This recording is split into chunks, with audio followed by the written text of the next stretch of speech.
I'm going to try to share with you all some stories that I have about my time over the last 40 years with Daryl. Please know that this is um, the sum of many attempts, and I appreciate your grace as I try to get through it all. Um, I met Daryl when we were like 9, 10, 11 years old, something like that. My earliest memories of him was he was 11 on our baseball team, of course. I remember Mike coming to my dad, and my dad coached our team, and he gave us a heads up that Daryl wasn't going to be 100% that day. He had gotten stung by a bee or a wasp or something like that, and just kind of giving us a heads up. Of course, that game turned out to be the one where he hit his first over the fence out of the park home run. It was Memorial Park Field 3.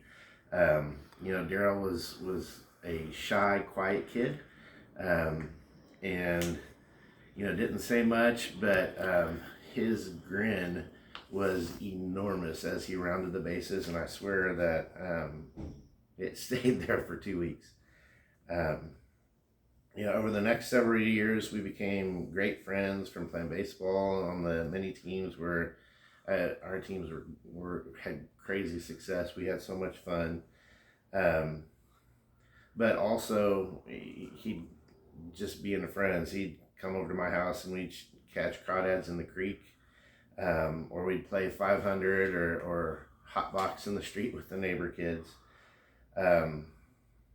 Daryl would go with us to my grandmother's house in Grove, Oklahoma on Grand Lake, and we'd go fishing, we'd do zip sled, shoot BB guns, and of course he'd flirt with my cousins. My dad always commented on what he called Daryl's SA grin, and all of you guys know his grin and what my dad was talking about. We had so much fun growing up as we were little. High school was next, and ironically, I never got to play high school baseball with Daryl. Though we were just a year apart in age, we were 2 grades apart, and my senior year, we had a really talented team, but defensively we struggled horribly, and we were, especially on the infield, just all sorts of errors. And I remember going to Coach Reynolds, and just begging him to bring Daryl up on the team, because I can't remember, even now, I cannot remember that kid ever making an error in the field. And he was solid shortstop and was just the thing we needed, but of course he didn't. And Daryl stayed on JV. Steph will tell you that from day to day, I can't remember where I put my car keys, but I remember that as clear as day. And I think I have cursed that man for years ever since. We finished our senior year. I went on to walk on at Pittsburgh State. I'd come back home, and Daryl was my throwing partner every summer or in the winter. We were always throwing over at his place over there at South Fork, and he was always there for me while I was doing that. And then his senior year came, and he had a lot of the same frustrations, I think, with high school baseball. After that, he was looking for another opportunity, and didn't know what he was going to do. And I remember taking a VHS tape down to Coach Beeve at Pitt State, and in the baseball office, the coaches and guys huddled around watching this dark, grainy VHS video of Daryl pitching, and they all seemed more enamored with whoever was catching their throwing motion, and it was kind of funky. And I'm like, dude, Daryl's dealing out there, and fortunately, Beeve, saw something and continued to talk with Daryl, and thank goodness, before we knew it, Daryl was headed down to Pitt State. The next 2 years were without a doubt the best pre-Stephanie years of my life. Daryl and I shared an apartment together, and we had just so much fun. I remember one evening that Daryl grabbed his guitar and was headed out the front door, and he said, "Hey Murph, come check this out."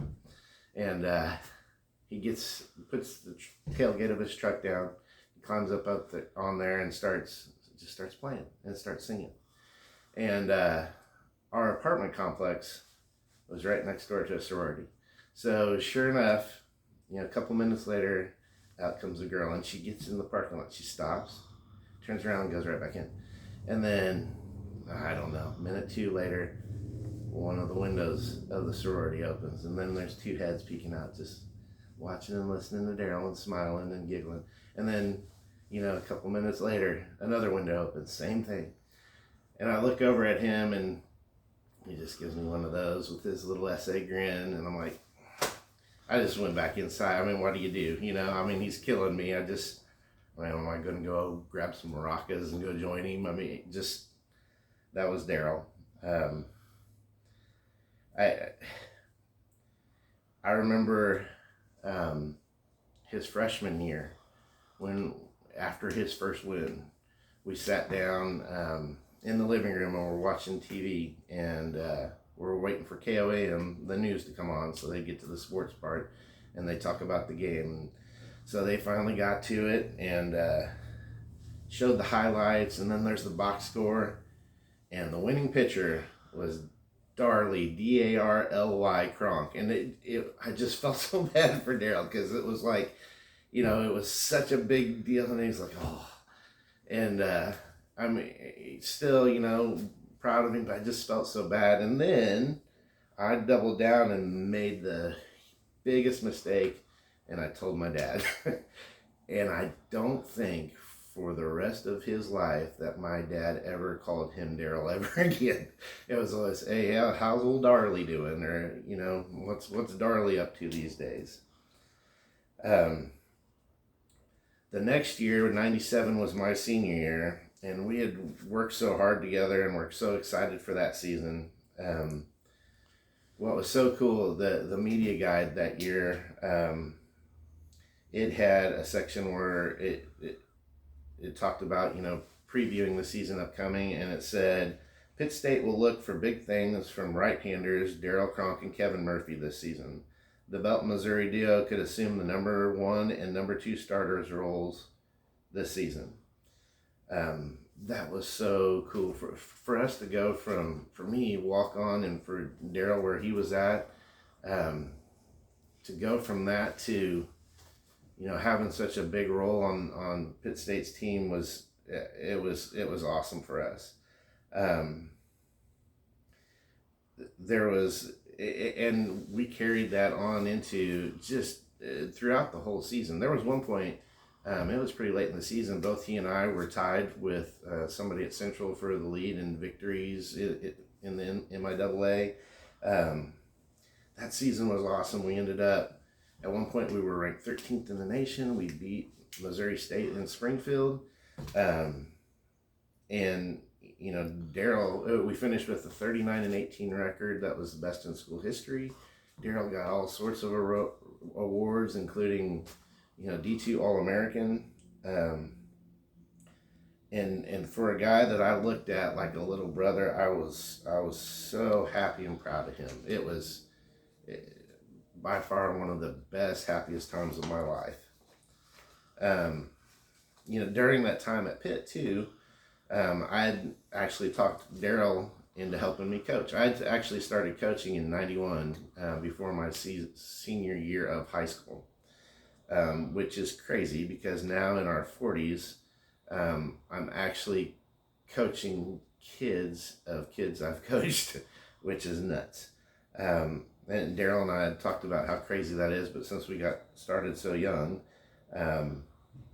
it was a lot of fun. Some of those teams included Preston, Daryl's nephew, and then lots of other kids from all different ages and different levels, and then we started having our own kids. And I remember there was one t-ball team that consisted of both Bailey and Blake, my oldest Colin, Tater's daughter Riley, Cody Birch, and former National League MVP Ryan Howard of the Phillies, his son Darian, and that was quite a cast of personalities of little kids, both on the field and then parents in the stands, and we had so much fun. Daryl and I kind of got together and we're coaching again in Raymore when Colin and Blake were playing coach pitch, and Daryl and I took turns being the coaches that would actually pitch to the kids. And I'm telling you, the other teams never stood a chance because our kids could just swing and we'd make sure we hit the bats.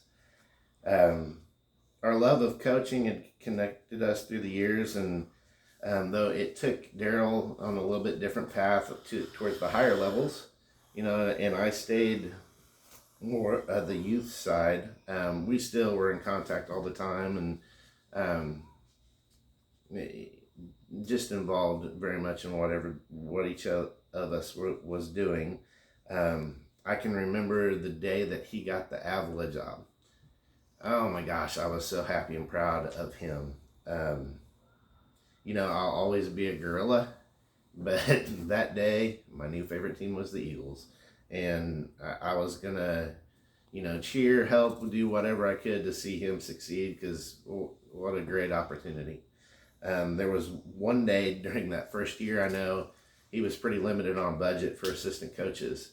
And it was, I don't know, probably February. I got a call early afternoon, and it was Daryl. He's like, "Hey Murph, what are you doing?" I'm like, staring here at a computer screen, living the dream. He's like, "Well, I've got, myself and another coach. We've been throwing BP, getting these guys ready for the series coming out. I can barely pick up a ball, much less throw one. Can you help us out, throw BP?" And I said, "Dude, give me 20 minutes." And I left work, left the office, and ran back home and changed, and I was there. Whatever he needed, I was there to help. And that's just the way we were. A couple of years ago, when Daryl had decided to start with his high school program, one of the first things he did was call me to see if I had any interest in bringing over my middle son Cole's team over, and I'm like, absolutely, because there is nobody else I'd rather have those guys coached by than him. For those of you who know Cole, there's an awful lot of my dad in him, and it was really kind of interesting to see how quickly that a similar relationship between the two of them developed. There was one day I remember at practice, Cole got in the car and he's like, "Dad, let me see your phone." I'm like, "Okay, and what do you need it for?" And he said, "Well, Coach Kronk, he told me he's got the perfect walk-up song for me, and I want to see what it is." And so I gave it to him. He searched, and I got to tell you, the disgust and disbelief on my son's face when he hit play and out came "Islands in the Stream" by Kenny Rogers and Dolly Parton. I mean, it was priceless. It was beautiful. And of course the next day, or the next practice when we showed up, Cole had to blare it super loud with the windows down so that as we're rolling in, Daryl could hear it. And of course Daryl did, and typical Daryl, just kind of did one of the little side grins or side look of his head and big old grin, knowing that he got Cole. I didn't really realize how close that they had gotten until this summer after tryouts. Daryl had sent Stephanie kind of a formal email wanting to confirm Cole's commitment again this year, the third year of the program. But he did say that, quote, "he may need a commitment from Cole setting up new guidelines regarding personal and random, but usually comical text messages that he likes to send me." So apparently over the last 3 years, Cole's been entertaining Daryl with lots of cold text messages. Steph cleverly replied that he may just need to block his number, like she's considered several times. Daryl is so many different things to so many people. To me, he was my brother, but he's also someone that I greatly admired. And that's a super rare combination if you think of that. Somebody that you consider like a little brother, but that you look up to and admire too. I think we all struggle thinking about what to do now. For all you young guys, guys on his teams, the best advice I can give you is strive to be the person that he saw in you. I know he's always been a very open and honest person with all the kids that he's coached, all the guys, and he sees so much in each of you, and he's told you about it and how to get there. The way to honor and remember Coach Kronk is to strive every day to be that guy. I know he's told all of you guys about the things that he would see in people that he'd recruit. The one kid in Vegas that would sprint on and off the field. He doesn't remember how he did, but the energy and passion that he brought, that made an impact on him, and he wanted you guys to understand that too, so you could also have that impact. Be that guy. Play that hard. Be that kind of teammate. Show that kind of energy on and off the field, so that when people say, look at that team, look how hard they play, that they say, yeah, that's one of Kronk's teams. That's how we honor him. As for, the rest of us, just love each other. For me, I'm just going to do the best I can until that day that I can once again hear, hey Murph, come check this out. Thanks.